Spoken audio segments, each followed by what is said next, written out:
is look at your current life right now, regardless of what it is, and ask yourself this simple question. How can you create leverage in your life today?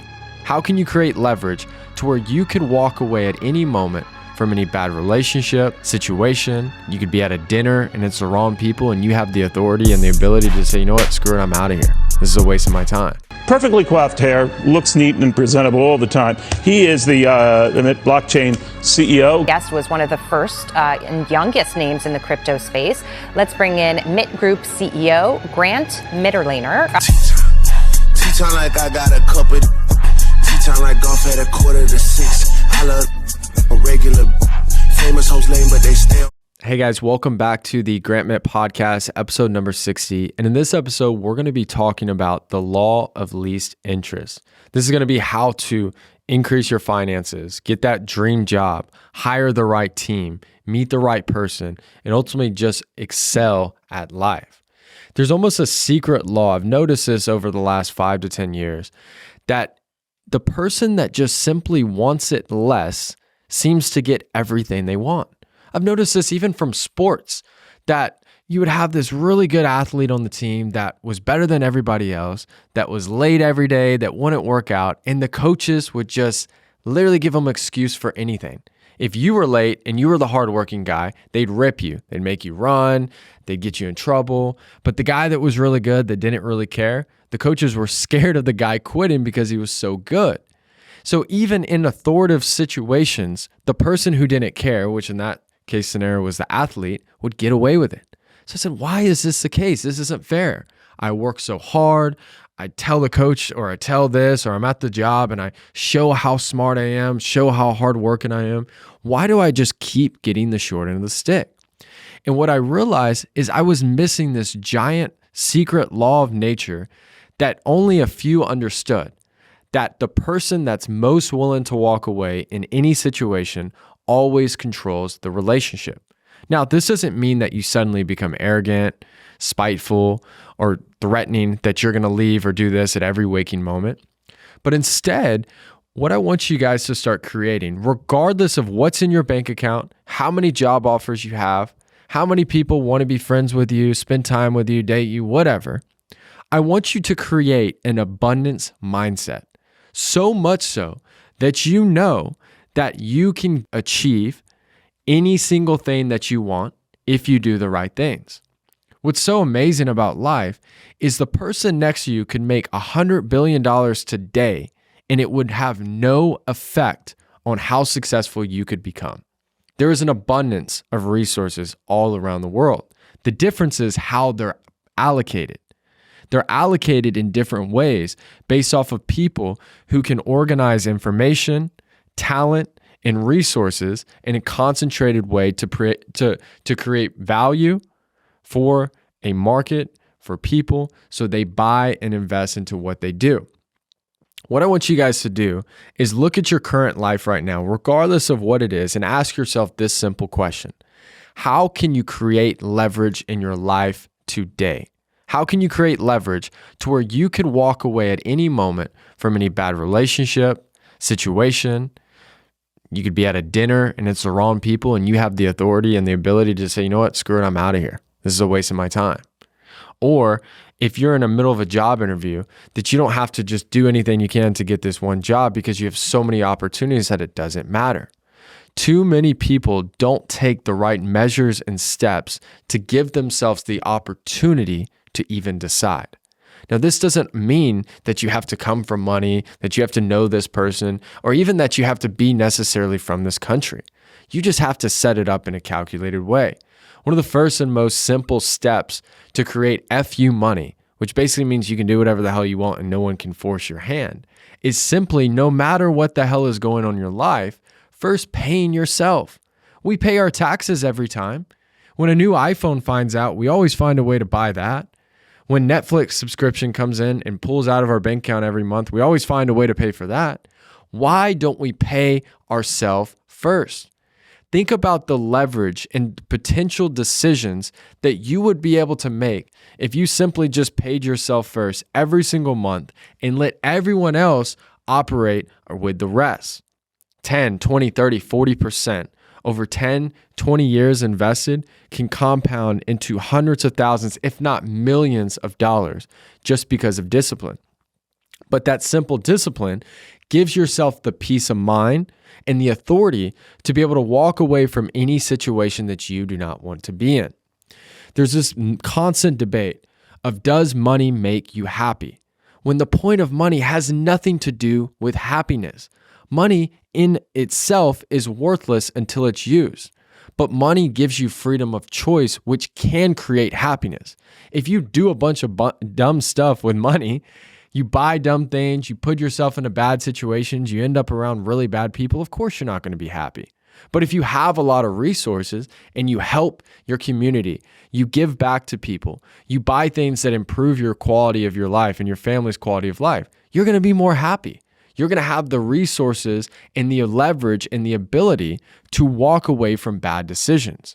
What happens is people don't do the little things and the disciplines that they should do, such as saving, such as not being around the wrong people, such as telling the wrong people in the wrong situations no, that they never get a chance to be around the right people, to get the right opportunity. The trick many times is not being the best, not timing everything right, but instead just constantly being ready because you know that another opportunity will present itself. The problem is when most of the time when the opportunity comes, the people aren't ready. If you know anything about recessions and the ultra wealthy, I'm not talking about the millionaire next door. I'm not talking about the guy, that has a nice car. I'm talking about ultra $100+ million people. If you talk to them, they will all tell you that their favorite times of wealth creation is during recessions. They know that we have long-term and short-term debt cycles, and they know that typically every 10 to 12 years, depending on the cycle, there's going to be a 2 to 4 year recession.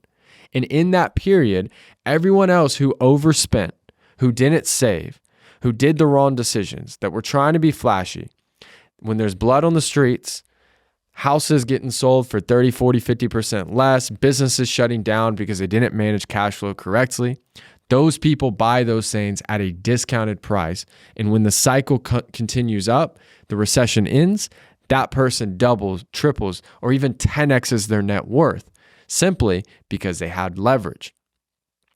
This is so interesting because, after I learned my lesson, I talked to you guys so much about this first chapter of my life, really being in high school and college.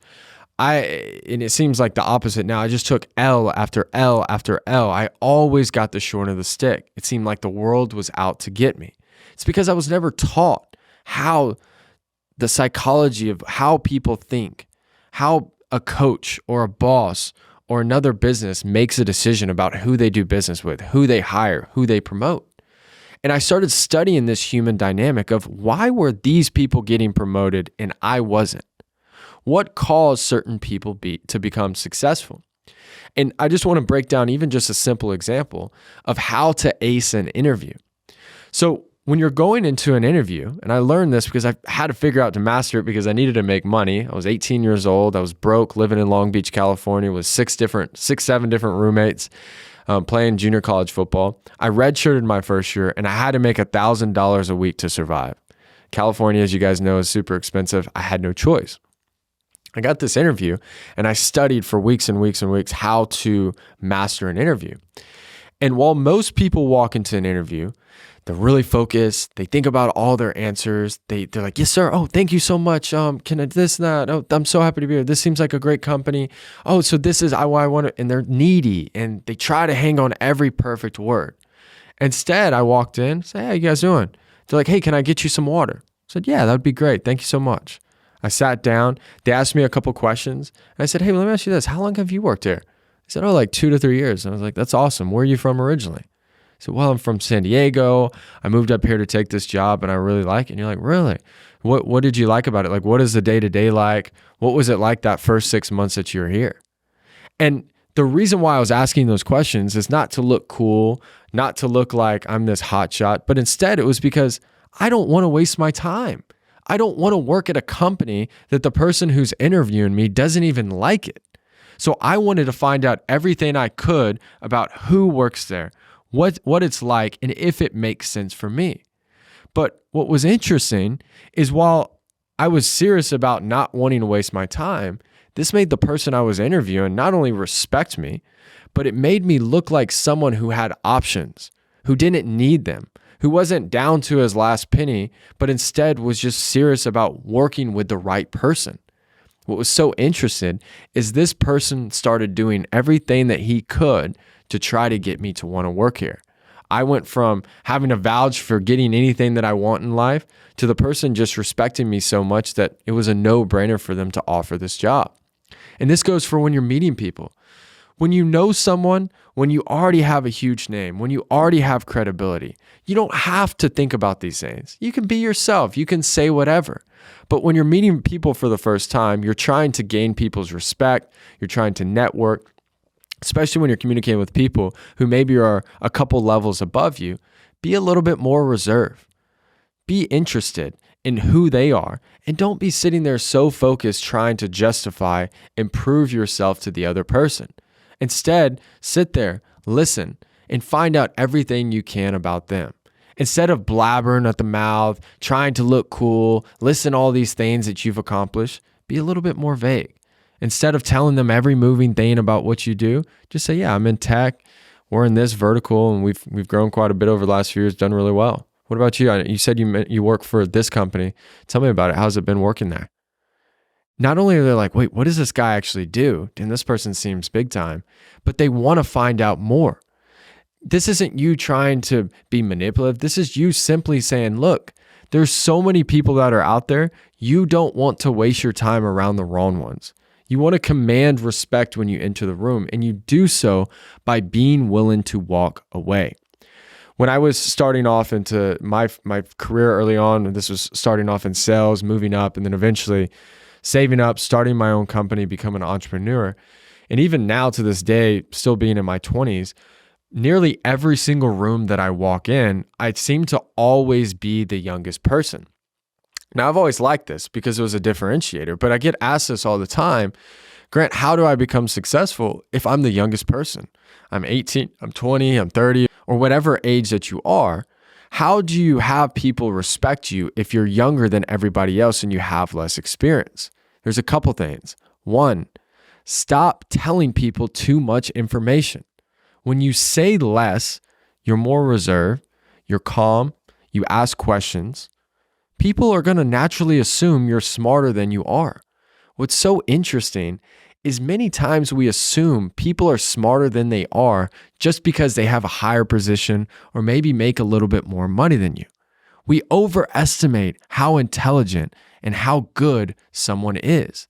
But if you're not blabbering out the mouth and you're more reserved, how in the hell are they going to know? People are always more intriguing in a person's imagination than in real life. Think about people who've met this celebrity or someone that they've been obsessed with and dream about their whole life. What's interesting is many times when they meet them, they realize they're not as cool and interesting as they originally thought. They're just a normal person like you and I. But when you're more reserved, you're confident, and you let your actions do the talking, it causes people to respect you more.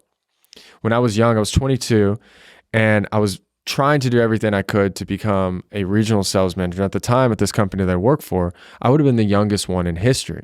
And so I had to be calculated because every single person that was working on that team in the market that I was in was basically old enough to where they could be my dad. They were 30, 40, 50, 60 years old. And I was this young guy. And while I was successful, I had to have a different approach. The first thing I did is I figured out who was the actual true decision maker. It wasn't the person that was directly above me. In this specific company, it was the CEO.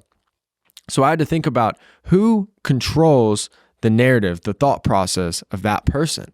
And I said, well, the current regional sales manager is really close to him, which means I need to be close to this person. I need to build an active relationship. I'm not trying to take that guy's job. I didn't want that guy's job at all, but I knew that there would be another opportunity in some capacity in a different market or a different vertical of the organization where I could move up. So the first thing I did is, why would I talk all of this mess, try to act like this hotshot with a bunch of people that are 20, 30, and 40 years older than me? Instead, I'm going to let my actions do the talking. I went out and became the number one sales rep. I was reserved. I was humble. I helped every person around me, so much so that I was helping them make money and I wasn't even the manager. This got the attention of my regional sales manager, who I made sure he felt respected and he was loved and that it was him that was making the biggest impact. And he was helping me, but I was doing the work, but I didn't need to be the hot shot. I didn't need to be the top guy. I just needed him to respect me, just along with everybody else. Next thing you know, this CEO came into town. That regional manager trusted me and respected me so much. He didn't think, oh, I'm going to take this guy's job, that he invited me out to dinner with that CEO. That's when I built the relationship with him. And another opportunity presented itself 3-4 months later where that other guy was able to get promoted too. It benefited everyone. And I ended up becoming the youngest regional sales manager in that company's history. I didn't do it because I was needy or I worked the hardest or because I was the nicest person. I did it because it made financial sense for the company and for the leadership that was already in place. But at the same time, what was beautiful is I didn't need it. I didn't even know if I wanted that position because there would have been so much extra stuff that would cause me to have to sell less and potentially make less money. I ended up making more, but I had so much confidence that, look, I'm the youngest. I got to trust the process. I have all these different companies trying to hire me. I don't need to work anywhere. So I'm going to be confident. I'm going to be myself. And the opportunity presents itself, then it will. And then all of a sudden I get promoted and then promoted. And I finally realized what I was doing wrong for all of those years. While it was admirable that I was such a hard worker, and while it was admirable that I was a great person, it didn't matter. Everybody out there is serving their best interests. And we act like that's a bad thing, but everyone, guys, has a family. Everyone has dreams and goals that they want to succeed. So instead of me trying to compete with these individuals, all I had to do is empower them and make it beneficial for them to give me opportunities. Now, you go, well, Grant, I'm my own boss. I don't need this. Well, it works the same way if you're doing a partnership with another company. If you're selling a massive client, or you're getting people that are A-type level talent to come work at your organization. It has to make sense for them. They have to respect you so much that they do whatever it takes to try to work at your company, on your team. People want to work for A players. Think about when Tom Brady left the Patriots and he came to Tampa Bay. Tampa Bay had not won a Super Bowl since, I believe, the early 2000s. The team was mediocre at best, rarely ever making the playoffs. Their coach was great, but hadn't had any crazy success. Why the six-time Super Bowl champion quarterback goes there, which they knew would only happen for a year or two, does now suddenly every great player in the NFL wants to now trade or get a contract for Tampa Bay. Why? Because they knew if they played with Tom Brady, they'd have a chance at a Super Bowl. That's how life works. Tom Brady wasn't needy. He wasn't trying to convince everyone to do it. He didn't even have to. His resume spoke for himself. Tom Brady had the leverage set up in his life to where people respected him. The coaches, the general managers, the owners in the league, and of course, all of the players.